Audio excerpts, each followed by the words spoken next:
నమస్కారం. గ్రహవాణి కార్యక్రమానికి స్వాగతం. జ్యోతిష్యం, సంఖ్యాశాస్త్రం, వాస్తు, ముహూర్తం సంబంధించి ఈరోజు మనకు అనేక విషయాలు తెలియచేయడానికి మనతో పాటు ఉన్నారు ప్రముఖ జ్యోతిషులు, జ్యోతిర్విద్యాభూషణ బ్రహ్మశ్రీ వేమూరి సూర్యనారాయణ శర్మ గారు లైవ్లో సిద్ధంగా ఉన్నారు. మరి మీరు నేరుగా వారితో మాట్లాడి మీకున్న సమస్యలు, సందేహాల్ని నివృత్తి చేసుకోవచ్చు. సూర్యనారాయణ శర్మ గారు నమస్కారం అండి. నమస్తే. ముఖ్యంగా నిత్య పూజలకి అలా విధంగా దోష పరిహార పూజలకి గల తేడా ఏమైనా ఉందంటారండి? నిత్య పూజలకి అలాగే ఈ దోష పరిహార పూజలకి తప్పనిసరిగా తేడా ఉంది. అది తెలుసుకుపోయే ముందర మన తెలుగు ప్రేక్షకులందరికీ, ఆంధ్రజాతి యావత్తుకి, తెలుగు మాట్లాడే ప్రతి వారికి రేపు మహాశివరాత్రి సందర్భంగా శుభాకాంక్షలు. మహాశివరాత్రి సందర్భంగా ముఖ్యంగా మనం చేయవలసిన విధులు మనకందరికీ చెప్పే ఉంటారు ఇప్పటికీ. అయినా సరే మరొకసారి గుర్తు చేద్దాం. ఉపవాసం అంటే కనుక మీరు దేవుని స్మరణలో గడపడమే ఉపవాసం. అంతే తప్పితే మీ ఆత్మని చంపుకుని ఉపవాసం ఉండేసేసి పొద్దునంతా తినలేదని చెప్పి సాయంత్రం కాగానే ఒక 4 కిలోల పళ్ళును 2 లీటర్ల పాలు తాగటం కాదు. దేవుడి స్మరణలో గడపడమే ఉపవాసం యొక్క ముఖ్యోద్దేశం. మహాశివరాత్రి సందర్భంగా చేయవలసిందే. మీ యొక్క స్థాయిని అనుసరించి, మీ యొక్క తాహతును అనుసరించి తప్పనిసరిగా శివుడికి అభిషేకం ఒకటి మీరు తప్పనిసరిగా ఆచరించుకోండి. అది మీరు మహాన్యాసపూర్వక రుద్రాభిషేకం కావచ్చు, లేదా మీకు తాహతు కనుకుంటే సహస్రలింగార్చన కావచ్చు, లేకపోతే మహాలింగార్చన కావచ్చు, లేదా శివ కళ్యాణం కావచ్చు. ఏదైనా సరే శివనామస్మరణ తప్పనిసరిగా చేసుకుంటే కనుక ఆ యొక్క మహాశివుడి యొక్క ఆశీస్సులు మనకందరికీ ఉంటాయి. నిత్య పూజలు అంటే కనుక ఇది రోజు మనం ఇంట్లో చేసుకునే దీపారాధన, రోజు మన ఇంట్లో చదువుకునే కులదేవత అష్టోత్తరం కానీ, కులదేవత స్మరణ కానీ, లేక మన ఇంటి దేవత, కులదేవత వేరు, ఇంటి దేవత వేరు, ఇష్టదేవత వేరు, దాని తర్వాత గురునామస్మరణ, ఇవన్నీ నిత్య పూజల కిందకు వస్తాయి. అలాగే దోషపరిహార పూజలు అంటే కనుక, దోషపరిహార పూజలు అంటే వ్యక్తిగత జాతకంలో కనుక ఏవైనా కనుక దోషాలు ఉంటే, ఉదాహరణకి ఏలినాటి శని కానీ, అష్టమ శని కానీ, అర్ధశని శని కానీ, లేక వివాహపరమైన సమస్యలు కానీ, లేక విద్యలో ఆటంకాలు కానీ, లేక విదేశాలకు వెళ్ళడానికి ఏదైనా ఆటంకాలు కానీ ఇట్లా కనుకుంటే ఇది వ్యక్తిగత జాతకానికి మాత్రమే సంబంధించింది. నిత్య పూజల్లో మనం మామూలుగా ఏదైనా దేవాలయానికి వెళ్ళినా, ఇందాక అనుకున్నట్టు మహాశివరాత్రి సందర్భంగా శివుడికి అభిషేకం చేసినా, ఇంటి పెద్ద ఎవరైతే ఉంటారో, ఇంటి పెద్ద అంటే గమనించండి, కేవలం వయసులో పెద్ద మాత్రమే, తండ్రి గారు కానీ, తాతగారు కానీ, ముత్తాతగారు కానీ ఉంటే వారే ఇంటి పెద్ద. అంతే తప్పితే ఒక 2.5 lakhs శాలరీ వస్తుంది కదా అని ఆయన ఇంటి పెద్ద కాదు పొరపాటున కూడా. ఇంటి పెద్ద ఎవరైతే ఉంటారో, వృద్ధులు ఎవరైతే ఉంటారో వారి ఇంటి పెద్దగా వస్తారు. వారి యొక్క పేరు, వారి యొక్క గోత్రము, వారి యొక్క నక్షత్రం చెప్పిన తర్వాత సహకుటుంబస్య అంటే కనుక మొత్తం వారి యొక్క సంతానం మొత్తం వస్తుంది. ఇది నిత్య పూజలకి కానీ ఏదైనా పర్వదినాల్లో కానీ ఆచరించవలసిన పద్ధతి. ఇక దోష పరిహారానికి వచ్చినప్పుడు, నా వ్యక్తిగత జాతకంలో నాకు కనుక రాహు కనుక బాగాలేకపోతే, లేక ఏలినాటి శని కనుక నా యొక్క జాతకంలో కనుకుంటే, నేను కేవలం మాత్రమే ఆ యొక్క విధానాలు ఆచరించాలి. అంతే తప్పితే మా ఇంట్లో ఇద్దరికి దోషాలు ఉన్నాయండి కాబట్టి ఇద్దరికి కలిపి ఒకటే చేస్తామా అంటే కుదరదు అక్కడ. ఎందుకంటే ఒక ఉదాహరణ, చిన్న లాజిక్ పాయింట్ ఒకటి గుర్తుపెట్టుకోండి. పెద్దది అక్కర్లేదు, మనకి జ్యోతిష్యం దాని గురించి పెద్దగా తెలియక్కర్లేదు. చిన్న లాజికల్ పాయింట్. నాకు కడుపులో నొప్పిగా ఉంటే, నాకు తలకాయ నొప్పిగా ఉంటే, నేను కడుపులో నొప్పి ట్యాబ్లెట్ ఒకటి వేసుకుంటా, తలకాయ నొప్పి ట్యాబ్లెట్ ఒకటి వేసుకుంటా. నా మీద ప్రేమతో నా భార్య కానీ, మా తల్లిగారు కానీ, మా చెల్లెలు గారు కానీ ఈ ట్యాబ్లెట్లు వేసుకోవడానికి లేరు. దోషపరిహార పూజలు అనేవి అట్లాంటివి. కాబట్టి నిత్య పూజలకి, దోషపరిహార పూజలకి తప్పనిసరిగా వ్యత్యాసం ఉన్నది. దాన్ని గమనించి కనుక మనం చేసుకోగలిగితే ఈ పరిహార పూజల వల్ల మనకి వ్యక్తిగత జాతకంలో దోషాలు తొలగిపోయి మనకి సంబంధించినందుకు పాజిటివ్ యాటిట్యూడ్ డెవలప్మెంట్ అయ్యేందుకు అవకాశం ఉంటుంది. ఓకే అండి, ఇక మీతో మాట్లాడడానికి చాలా మంది కాలర్స్ ఎదురు చూస్తున్నారండి. ముందుగా వారితో మాట్లాడదాం. హలో. హలో, నమస్తే. నమస్తే అండి, మీ పేరు ఎక్కడి నుంచి కాల్ చేస్తున్నారు? చెప్పండి, ఎవరి కోసం తెలుసుకోవాలనుకుంటున్నారండి? మా బాబు గురించి అండి. ఓకే, వారి పేరు, నక్షత్రం చెప్పండి, వారి పుట్టిన తేదీ చెప్పండి. నక్షత్రం తెలియదండి. బాబు పేరు వంశీ అండి. 25/10/1992. 1992. ఒక్కసారి నెల రిపీట్ చేస్తారా అండి? 10వ నెల. టైం అండి? 25వ తారీఖు. సమయం 8:15. ఓకే, మరి తన గురించి ఏం తెలుసుకోవాలనుకుంటున్నారో మరి వేమూరి సూర్యనారాయణ శర్మ గారికి వివరంగా తెలియచేయండి. అమ్మా చెప్పండి అమ్మా, మీ యొక్క బాబు యొక్క చదువు అంతా డిస్కంటిన్యూ అయిపోయిందండి. ఓకే అమ్మా. రావట్లేదు, తను అసలు నిలకడగా ఉన్నాడు, ఏం చెప్పినా వినడం. ప్రస్తుతం ఏం చేస్తున్నారమ్మా? ఖాళీగానే ఉన్నాడండి. ఏదో చిన్న బిజినెస్ చేయాలి అని అంటాడండి. ఏం చదివారమ్మా? ఏంటండి? ఏం చదివారు? ఇంటర్ డిస్కంటిన్యూ చేశాను. ఇంటర్ డిస్కంటిన్యూ చేశారు. ఏం బిజినెస్ చేయాలనుకుంటున్నారమ్మా ఆయన? తను కంప్యూటర్ సంబంధించి ఇంట్రెస్ట్ ఉంది, చేయాలి అనుకుంటున్నాడు. ఆ కంప్యూటర్ చదివేమన్నా చదివారమ్మా ఆయన? కంప్యూటర్ నేర్చుకుంటున్నాడండి, దానికి సంబంధించి. అమ్మా, కంప్యూటర్ నేర్చుకుంటున్నాడు, దాని మీద బిజినెస్ చేయాలి అంటే కనుక మీరు కనుక కోటీశ్వర్ల కంటే ఇంకొంచెం ఎక్కువ అయితే కనుక ఆ ప్రయత్నాలు చేయండి అమ్మా. ఎందుకంటే చిత్తా నక్షత్రం వచ్చింది, ఏళ్ళనాటి శనిలో ఉండటం జరిగింది, కన్యారాశిలో వృశ్చిక లగ్నం అయింది, లగ్నంలో రాహువు, లగ్నంలో బుధుడు, లగ్నంలో శుక్రుడు ఇత్యాది గ్రహాలు ఉన్నాయి.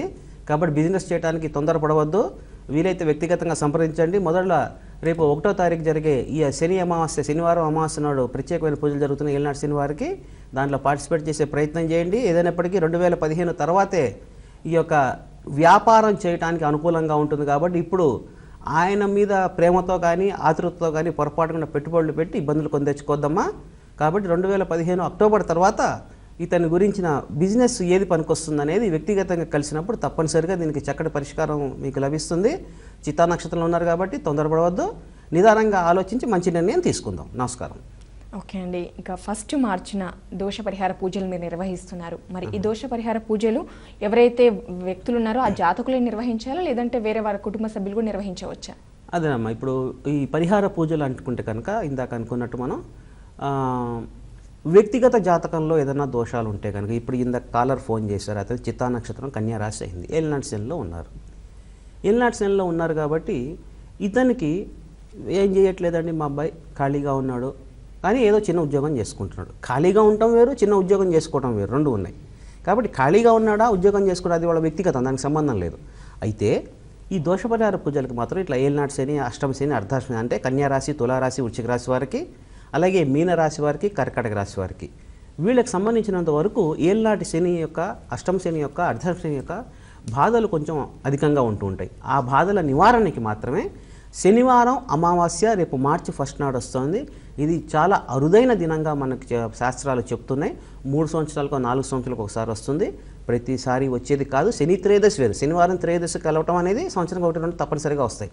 ఈ శనివారం అమావాస్య అనేది కొంచెం అరుదుగా వచ్చే ఇది శుభ గడియ కిందకు వస్తుంది.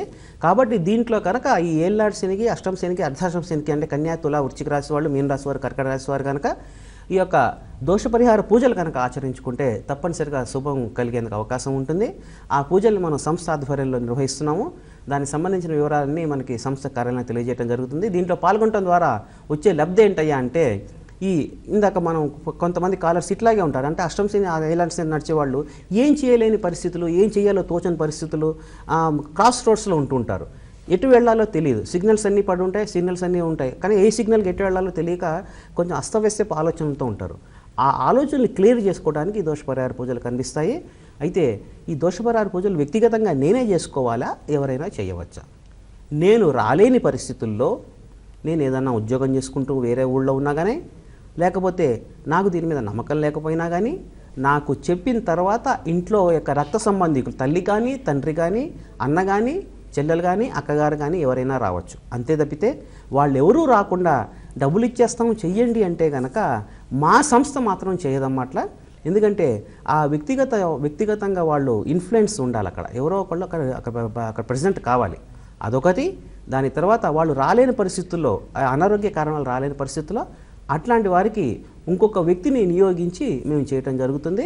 కాబట్టి ఇచ్చేవన్నీ గమనించుకుని వ్యక్తిగతంగా ఎవరైతే ఈ యొక్క ఈ యొక్క అష్టమ శని, అర్ధమ శని, ఏళ్ళనాటి శనితో బాధపడుతున్నారో వాళ్ళు తప్పనిసరిగా దీనికి మంచి నివారణ దొరికేందుకు అవకాశం ఉంటుంది. ఇంకా కొద్దిమంది రిజిస్ట్రేషన్స్కి అవకాశాలు ఉన్నాయి కాబట్టి సమయం కూడా తక్కువగా ఉంది. కాబట్టి ఈ యొక్క ఏళ్ళనాటి శనితో బాధపడేవారు వెంటనే రిజిస్ట్రేషన్స్ చేసుకుని మీ యొక్క పేరు, గోత్రము, మీ ఇతర వివరాలని సంస్థలో మీరు నమోదు చేసుకోండి. తద్వారా మార్చి 1 నాడు మన అద్భుతమైన కార్యక్రమం జరుగుతోంది. దానికి సంబంధించిన వివరాలని సంస్థలో తెలియజేస్తారు. ఓకే, అలాగే గ్రహవాణి జ్యోతిష్యాలంకి వెళ్ళి మరి వేమూరి సూర్యనారాయణ శర్మ గారిని కలిసి మీ జాతకపరమైన సమస్యలు, సందేహాలని నివృత్తి చేసుకోవాలి అనుకుంటే స్క్రీన్పై డిస్ప్లే అవుతున్నటువంటి వారి వ్యక్తిగత నెంబర్స్కి కాల్ చేసి మీరు నేరుగా అపాయింట్మెంట్ తీసుకోవచ్చు. వారు 1 మార్చిన మరి ఏళ్ళనాటి శని, అర్ధాష్టమ శని అటువంటి దోష పరిహార పూజలు నిర్వహిస్తున్నారు. కాబట్టి ఈ క్రతువులో పాల్గొనాలనుకుంటే కూడా మీరు ఈ అవకాశాన్ని సద్వినియోగం చేసుకోవచ్చు. నెక్స్ట్ ఒక కాల్ తీసుకుందామండి. హలో, నమస్తే అండి. నమస్తే అండి, మీ పేరు ఎక్కడి నుంచి కాల్ చేస్తున్నారు? అనంతపూర్ నుంచి అండి. ఓకే, మరి ఎవరి కోసం తెలుసుకోవాలనుకుంటున్నారు? వారి పుట్టిన తేదీ, సమయం చెప్పండి. అదే మా పాప గురించి అండి. ఓకే, చెప్పండి. ఇదే 1999 madam. Okay, September 14th madam. September 14th. Okay అమ్మా, సమయం చెప్తారా? ఇది 10:17 మేడం, పొద్దున్న పుట్టింది. ఓకే, ఉదయం 10:10 తన పేరేంటండి? ఇప్పుడు జాతకుల పేరు రమ్య మేడం. చదువులో రమ్య. ఉంది మేడం. మరి తన గురించి ఏం తెలుసుకోవాలనుకుంటున్నారు? సూర్యనారాయణ శర్మ గారికి వివరంగా తెలియచేయండి. అమ్మ, రమ్య యొక్క జన్మ నక్షత్రం స్వాతి నక్షత్రం వచ్చిందమ్మా, తులారాశి తులా లగ్నంలో ఉంది. చెప్పండి అమ్మా, ఏం కావాలి? ఇప్పుడు అమ్మాయి ఏం చదువుతోంది? అమ్మాయి 9th చదువుతుంది సార్. అమ్మా, మరి మీకు 9th తర్వాత అమ్మాయిని డాక్టర్ చేయాలనుకుంటున్నారా? అదే ఆ అమ్మాయి ఏం చదివితే అది చదివిపియాలని, అంటే చదువులో డల్ ఉంది సార్, అందుకే డల్ ప్రస్తుతం ఏలినాటి శని నడుస్తుంది కదమ్మా. ఏలినాటి శని అంటే రేపు నవంబర్ వరకు కొంచెం డల్గా ఉంటుంది, దాని తర్వాత అమ్మాయికి బాగానే ఉంటుంది. ఏలినాటి శని రేపు మనం చేస్తున్నాం కదా, రేపు శని అమావాస్య పూజకి దానికి తప్పనిసరిగా వచ్చే ప్రయత్నం చేయండి. ఆ సంబంధించిన వివరాలన్నీ మీరు కార్యాలయంలో తెలుసుకోండి. అమ్మాయి చదువు గురించి నా ప్రత్యేకంగా ఆందోళన ఏమీ పడక్కర్లేదు. ఆ యొక్క గ్రహం ఏదైతే ఉన్నదో మా చిరుతాధిపతికి సంబంధించినంత వరకు నీచలో ఉండటం జరిగింది. మీరు స్వయంగా సంప్రదించే ప్రయత్నం చేయండి. అయితే ఈ జాతకంలో మాత్రం సైన్సెస్ వైపు, బైపీసీ వైపు ఎక్కువ మొగ్గు చూపిస్తుంది జాతకము. కాబట్టి ఎంబీబీఎస్ చదువుతారా లేకపోతే వేరే ఇంట్రెస్ట్ ఏముందో ఒకసారి కనుక వ్యక్తిగతంగా కలిస్తే మీతో డిస్కస్ చేసిన తర్వాత చక్కటి పరిష్కారం లభిస్తుంది. తొందరపడిపోయి అమ్మాయి డల్గా ఉంది కదా, చదవట్లేదు కదా అని చెప్పి అమ్మాయిని కేకలేసి మీరు కంగారు పడి అంత పడాల్సిన అవసరం లేదు. జాతకం అద్భుతంగా ఉన్నది. చిన్న చిన్న రెమెడీస్ మనం కొన్ని చేసుకుంటే కనుక అమ్మాయిని సరైన దిశలో పెట్టేందుకు అవకాశం ఉంటుంది. మొట్టమొదటిగా మీరు చేయవలసింది రేపు మార్చి 1 నాడు ఈ అమావాస్య, శని అమావాస్య పూజలో మీరు పార్టిసిపేట్ చేయండి. దాని తర్వాత 10th క్లాస్కి సంబంధించినంత వరకు రెమెడీస్ నేను తప్పనిసరిగా చెప్పడం జరుగుతుంది మీకు. దానికి సంబంధించిన వివరాలన్నీ సంస్థలు తెలియజేస్తారు. వివరాలు తెలుసుకోండి. అమ్మాయి జాతకం గురించి మీరేం ఆందోళన పడాల్సిన అవసరం లేదు. నమస్కారం. ఓకే అండి, ఇక మహాశివరాత్రి మరి సందర్భంగా ఏ జాతకులు, మరి శివుడు అభిషేక ప్రియుడు కాబట్టి ఎటువంటి అభిషేకాలు నిర్వహించాలి, వాటి గురించి వివరంగా తెలియచేయండి. శివరాత్రి సందర్భంగా జాతకంతో సంబంధం లేదమ్మా. ఇది అస్సలు జాతకంతో కానీ వయసుతో కానీ నిమిత్తం లేదు. హిందువుగా పుట్టిన ప్రతివాడు శివరాత్రి నాడు తప్పనిసరిగా శివుడి యొక్క దర్శనం చేసుకోవాల్సిందే. దర్శనం చేసుకోవాలి, శివనామస్మరణ చేయాల్సిందే.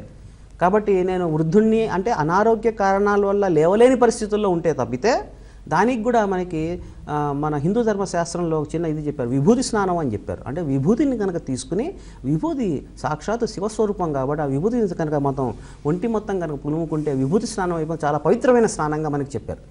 కాబట్టి అనారోగ్య పరిస్థితులు ఉన్నవారికి అలా చేయమన్నారు. ఆరోగ్య పరిస్థితులు ఏమాత్రం సహకరించినా హిందూ అనే ప్రతి వాడు తప్పనిసరిగా ఈ యొక్క శివుడి దర్శనం చేసుకోవటము, వారి యొక్క నామస్మరణ చేయడం తప్పనిసరిగా చేసుకోవాలి. అందులో గ్రహస్థితికి, గ్రహాలకు సంబంధించిన శివుడు మనకి అధిదేవుడు కాబట్టి ఏ గ్రహాంతో అనుకూలంగా లేకపోయినా తప్పనిసరిగా శివారాధన అనేది చాలా ముఖ్యం. కాబట్టి శివారాధన మనం అందరం చేసుకుందాం, తద్వారా మంచి లబ్ధి పొందేందుకు అవకాశం ఉంటుంది. చెప్పండి. ఓకే అండి, మరి ఇప్పుడు 1 మార్చిన వివిధ దోష పరిహార పూజలు నిర్వహిస్తున్నారు కదా, మరి ఆ దోష పరిహార పూజలకి ఎవరెవరు హాజరు కావాల్సి ఉంటుంది, మరి ముఖ్యంగా ఆ పూజల వివరాలు ఒకసారి తెలియచేయండి. ఇప్పుడు మార్చి 1 నాడు మనం ముఖ్యంగా ఈ యొక్క ఏలినాటి శని, అష్టమ శని, అర్ధాష్టమ శని అంటే కనుక కన్య, తుల, వృశ్చిక రాశి వారికి, దాని తర్వాత మీనరాశి వారికి, కర్కాటక రాశి వారికి అష్టమ శని, అర్ధాష్టమ శని, ఏలినాటి శనితో బాధపడే వారికి శనివారం అమావాస్య అనేది అలభ్య పుణ్యదినంగా మనకి శాస్త్రాల్లో చెప్పారు. అంటే చాలా అరుదుగా ఒక 3 సంవత్సరాలకో 4 సంవత్సరాలకో వచ్చే ఈ యొక్క ప్రత్యేకమైన రోజు కాబట్టి ఈ రోజున ఈ శనికి సంబంధించిన దోష పరిహారం కనుక చేసుకుంటే తప్పనిసరిగా సత్ఫలితాలు కలుగుతాయి. ఏలినాటి శని యొక్క దోషం నివృత్తి అయ్యేందుకు ఎక్కువగా అవకాశం ఉంటుంది. దీంట్లో మనం ఉదయం నుంచి మధ్యాహ్నం వరకు కార్యక్రమం ఉంటుంది. దానికి సంబంధించిన వివరాలన్నీ సంస్థలో తెలియజేస్తారు. దీంట్లో పాల్గొనడం ద్వారా ఏలినాటి శని, అష్టమ శని, అర్ధాష్టమ శని యొక్క దోష నివారణ జరిగి వారికి సక్రమైన మార్గం దొరికేందుకు అవకాశం ఉంటుంది. కాబట్టి ఇంకా కొద్దిమంది రిజిస్ట్రేషన్స్ వరకు అవకాశం ఉంది. చాలా కొద్ది మందితో చేస్తాం మేము. కాబట్టి ఇంకా ఒక 5-10 సీట్ల వరకు కొంచెం ఖాళీగా ఉన్నాయి. దానికి సంబంధించినంత వరకు మీరు సంస్థలో మీ యొక్క పేరు, గోత్రము ఇత్యాది వివరాలు నమోదు చేసుకోండి. ఉదయం 8 గంటలకల్లా సంబంధిత స్థలానికి కనుక వస్తే ఆ స్థలము మిగతా వివరాలని సంస్థలో తెలియజేస్తారు మీకు. అక్కడ కనుక వస్తే ఈ యొక్క కార్యక్రమం మీకు అద్భుతంగా జరుగుతుంది. దానికి సంబంధించిన వివరాలని మీకు సంస్థలో తెలియజేస్తారు. ఓకే, చూశారు కదండి, ఏలినాటి శని, అష్టమ శని, అర్ధాష్టమ శని, కన్య, తుల, వృశ్చిక, మీన, కర్కాటక రాశుల వారికి మరి ప్రత్యేకంగా పూజలు నిర్వహిస్తున్నారు. ముఖ్యంగా వివాహం ఆలస్యం కావడం, దాంపత్య సమస్యలు, అలాగే కోర్టు వ్యవహారాలు సమస్యలు అటువంటి వీటన్నిటికీ దోష పరిహార పూజలు నిర్వహిస్తున్నారు. మరి ఈ క్రతువులో పాల్గొనాలి అనుకుంటే స్క్రీన్ పై డిస్ప్లే అవుతున్నటువంటి వేమూరి సూర్యనారాయణ శర్మ గారి వ్యక్తిగత నెంబర్స్కి కాల్ చేసి మీరు అపాయింట్మెంట్ తీసుకోవచ్చు, నేరుగా కలవచ్చు. ఓకే అండి, నెక్స్ట్ ఒక కాల్ తీసుకుందాం. హలో హలో, నమస్తే అండి. నమస్తే అండి, మీ పేరు ఎక్కడి నుంచి కాల్ చేస్తున్నారు? మాది నర్సంపేట, అమ్మాయి మ్యారేజ్ విషయం. ఓకే, మరి వారి పుట్టిన తేదీ, సమయం తెలియజేయండి. 26/12/84. 84. సమయం అండి? అది 12:30 ఎప్పుడండి ఇది? తెల్లవారి 27 అవుతుంది. 26/12/84. మీరు ఎప్పుడు ఇంక 27 చెప్పాలండి, 26 చెప్పకూడదు. ఓకేనా? అదే తెల్లవారి 27 కదా. మరి 27 చెప్పాలి కదా, 12:30 జన్మించారు. ఓకే, మరి తన గురించి ఏం తెలుసుకోవాలనుకుంటున్నారో సూర్యనారాయణ శర్మ గారితో మాట్లాడండి. అండి, అమ్మాయి పేరేంటండి? రమాదేవి అండి. రమాదేవి గారి యొక్క జన్మ నక్షత్రం ధనిష్ట నక్షత్రం వచ్చిందని కుంభరాశిలో ఉండడం జరిగింది. మీ వివాహం గురించి అడిగినట్టున్నారు కదా. హలో, చెప్పండి. మీరు అడిగిన వివాహం గురించేనా? అవునండి, అవునండి. ఇక్కడ 2 దోషాలు ఉన్నాయి. కాలసర్ప దోషం ఒకటి ఉన్నది, కుజదోషం కింద ఒకటి దీన్ని పరిగణిస్తాము. రాహుకేతుల మధ్యలో గ్రహాలు ఉండటం జరిగింది. దాని తర్వాత షష్టంలో కుజుడు స్థితి యొక్క ఉన్నది. కాబట్టి మీరు వ్యక్తిగతంగా సంప్రదించే ప్రయత్నం చేయండి. ఏదైనప్పటికీ కాల్ చేశారు కాబట్టి వివాహపరంగా మీకు ఉన్నంత వరకు వీరికి 2015 తర్వాత వివాహానికి యోగ్యమైన కాలంగా చెప్పవచ్చు. కాబట్టి ఈ దోష పరిహారం తప్పనిసరిగా చేసుకోండి. ఈ కుజదోషానికి, వివాహపరమైన సమస్యలకి రేపు మనం 4వ తారీఖు భౌమ చతుర్థి సందర్భంగా ఒక మంచి కార్యక్రమం చేస్తున్నాం. దాంట్లోకి మీరు పార్టిసిపేట్ చేసే ప్రయత్నం చేయండి. వ్యక్తిగతంగా సంప్రదించండి మీ దగ్గరలో చూసిన ఎవరినైనా. ఈ రాహుకేతు దోషం ఒకటి ఉన్నది, రాహుకేతుల మధ్యలో గ్రహాలు ఉండడం కాలసర్ప దోషం కింద పరిగణిస్తాము. దానికి సంబంధించి నివారణ ఒకటి కావాలి. దాని తర్వాత ఈ కాలసర్ప దోషానికి దాని తరు ఈ 6వ ఇంట్లో కుజుడు ఉండటం వల్ల కొంచెం ఇబ్బందికరమైన వాతావరణం ఉంటుంది, చంద్రకుజులు కలవటం వల్ల. కాబట్టి దీనికి సంబంధించినందుకు పరిహారం తప్పనిసరిగా చేసుకోండి. 2015 అక్టోబర్ తర్వాత వివాహం అయ్యేందుకు అవకాశం బాగుంది. ఓకే అండి, అలాగే మీరు శిక్షణ తరగతులు కూడా నిర్వహిస్తారు. మరి మీ ఆధ్వర్యంలో ఎటువంటి శిక్షణ తరగతులు నిర్వహిస్తున్నారో తెలియచేయండి. రేపు మార్చి 15 ఆ ప్రాంతాల నుంచి శనివారం, ఆదివారం హైదరాబాదులో మణికొండలో సంఖ్యాశాస్త్రం మీద శిక్షణ తరగతులు ప్రారంభిస్తున్నాము. మా బ్రాంచ్గా మణికొండలో ఓపెన్ చేయబోతున్నాము. కేవలం శిక్షణా తరగతులకి మాత్రమే, ట్రైనింగ్ ఇన్స్టిట్యూట్గా మాత్రమే మా యొక్క విద్యార్థులు కొంతమంది అక్కడ ఉండటం జరిగింది. వారు ఏమండి ఇక్కడికి వచ్చి కూడా చెప్తే బాగుంటుంది మణికొండలో అని చెప్పి వాళ్ళ రిక్వెస్ట్ మీద రేపు మార్చి 15 నుంచి శనివారం, ఆదివారం నుంచి ఈ యొక్క శిక్షణా తరగతులు మొదలవుతాయి. దానికి సంబంధించిన వివరాలన్నీ సంస్థలో తెలియజేస్తారు.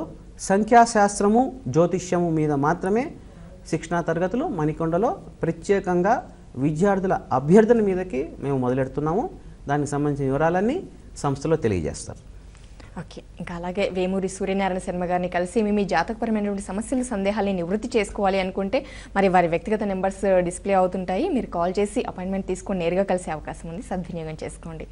ఓకే, అలాగే ఒకసారి మరి మార్చి 1 నిర్వహించే దోష పరిహార పూజలు ఒకసారి తెలియచేయండి. మార్చి 1 నాడు మనం ఏలినాటి శని, అష్టమ శని, అర్ధాష్టమ శనికి సంబంధించినంత వరకు కన్యా, తుల, వృశ్చిక రాశుల వాళ్ళకి, దాని తర్వాత మీనరాశి వారికి, కర్కాటక రాశి వారికి దోష పరిహారంగా శనివారం అమావాస్య, శని అమావాస్య అయింది కాబట్టి ఆ రోజున ఈ యొక్క దోష పరిహారం కనుక చేసుకుంటే కనుక తప్పనిసరిగా వారికి సక్రమమైన మార్గం జరిగి అస్తవ్యస్తపు ఆలోచనలు వెళ్ళిపోయి, అంటే ఏలినాటి శని వల్ల కొంచెం అస్తవ్యస్తపు ఆలోచనలు ఉంటాయి, ఎటు పాల్పొని పరిస్థితి ఉంటుంది కాబట్టి అది క్లియర్ అయ్యి వాళ్ళు మంచిగా సక్రమంగా సరైన మార్గంలో వెళ్ళేందుకు అవకాశం ఉంటుంది. అలాగే మార్చి 4వ తారీఖు భౌమ చతుర్థి అయింది. ఈ భౌమ చతుర్థి నాడు కుజుడికి సంబంధించిన దోష పరిహారం అంటే కనుక వివాహం ఆలస్యం అవుతుందా, ఇందాక మనం కాలర్కి 6వ ఇంట్లో కుజుడు ఉన్నాడు, కుజదోషం కింద మనకి చెప్తాం.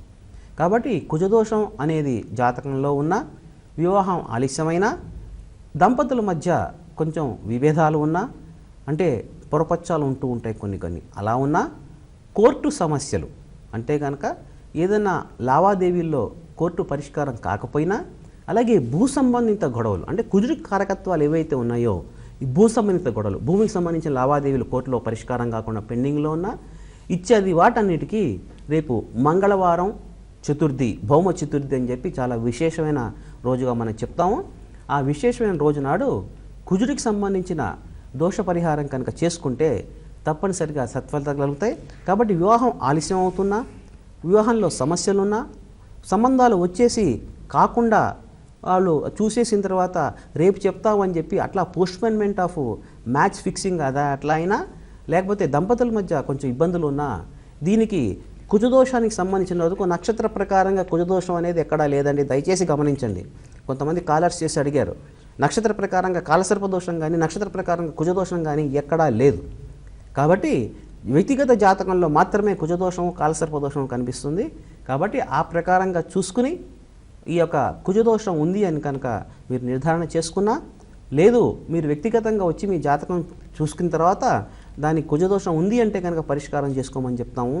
ఈ కుజదోషం అనేది పరిష్కారం అయిన తర్వాత వ్యక్తిగత జాతకంలో వివాహానికి ఆటంకాలు ఏమొస్తున్నాయి, లేక భూ సంబంధిత కార్యక్రమాలకి ఏమున్నాయనేది వ్యక్తిగత జాతకంలో పరిశీలన చేసుకుని దానికి పరిష్కారాలు చేసుకోవచ్చు.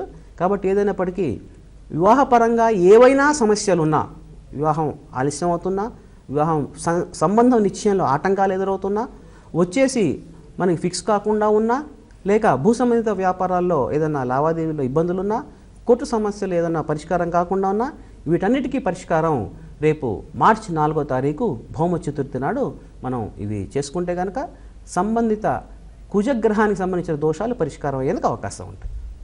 ఓకే అండి. ఇక యూట్యూబ్లో కూడా మీరు గ్రహవాణి అని వెబ్సైట్ పెట్టేసి దాంట్లో ప్రేక్షకులందరికీ అందుబాటులో ఉండే విధంగా జాతకపరమైన సమస్యల సందేహాలు నివృత్తి చేసుకోవడం పెట్టారు. అందులో ఏ విశేషాలు ఉన్నాయి, ఎటువంటి జ్ఞానాన్ని ఆర్జించవచ్చో తెలియజేయండి ఒకసారి. ఏదమ్మా యూట్యూబ్లో మనం ముఖ్యంగా పెట్టింది ఈ గ్రహవాణి అని కానీ, యూట్యూబ్ సెర్చ్లో గ్రహవాణి అని కానీ, వేముడు సూర్యనారాయణ శర్మ కానీ కనుక టైప్ చేస్తే ఇంతవరకు మనకైన పాత ఎపిసోడ్స్ ఏవైతే ఉన్నాయో దాని గురించి, సతీ సమేత నవగ్రహ దేవాలయం ఏదైతే ఉందో దాని గురించి ఇత్యాది విషయాలన్నీ తెలియజేయడం జరుగుతుంది. సతీ సమేత నవగ్రహ దేవాలయంలో మనం ప్రత్యేకంగా దాని జీర్ణోద్ధరణ అనేది వచ్చే నెలలో మనం మొదలెడుతున్నాం. దానికి సంబంధించిన వివరాలన్నీ మనం తప్పనిసరిగా తెలియజేయడం జరుగుతుంది. అలాగే త్వరలో ఈ కాలసర్ప దోషానికి సంబంధించింది ఒక ప్రత్యేకమైన ప్రకటన, దాంతో పాటుగా జయనామ సంవత్సరం, రాబోయే జయనామ సంవత్సరంలో ఎటువంటి పరిష్కారాలు ఆచరించాలి ఇత్యాదన్నీ కూడా మనం మన సంబంధిత కార్యక్రమాలు తెలియజేయడం జరుగుతుంది. ముఖ్యంగా మనం ఈ యొక్క శిక్షణా తరగతులు మణికొండలో రేపు మార్చి 15 నుంచి సంఖ్యాశాస్త్రము జ్యోతిష్యం మీద మనం ప్రారంభిస్తున్నాం కొత్తగా. కాబట్టి ట్రైనింగ్ బ్రాంచ్ మాత్రం ఈ స్టార్ అస్ట్రాలజీ రీసెర్చ్ సెంటర్ మరియు గ్రహవాణి జ్యోతిషాలయం యొక్క ట్రైనింగ్ బ్రాంచ్ వరకు కేవలం అక్కడ పెట్టడం జరుగుతోంది. కాబట్టి ట్రైనింగ్ సంబంధించినంత వరకు మణికొండ ఆ పరిసర ప్రాంతాల వారు చిక్కడపల్లిలో మెయిన్ ఆఫీస్ ఉందండి, అంత దూరం రాలేవండి మేము అనుకునే వారికి మాత్రమే ట్రైనింగ్ పరంగా మాత్రమే శనివారం ఆదివారం ఈ 2 రోజులు మాత్రమే అక్కడ ఉంటుంది. సంబంధించిన వివరాలన్నీ సంస్థలో తెలియజేయడం జరుగుతుంది. మిగిలిన కార్యక్రమాలన్నీ మీరు చూస్తూనే ఉన్నారు. మార్చి 1 నాడు అలాగే మార్చి 4 నాడు ఈ యొక్క కార్యక్రమాలన్నీ మనం దిగ్విజయంగా చేసుకోవచ్చు. ఓకే, సూర్యనారాయణ శర్మ గారు మీ విలువైన సమయాన్ని కేటాయించి మా ప్రేక్షకుల సమస్యలు సందేహాలని నివృత్తి చేయడమే కాకుండా ఎన్నో మంచి విషయాలు తెలియజేసినందుకు ధన్యవాదాలు.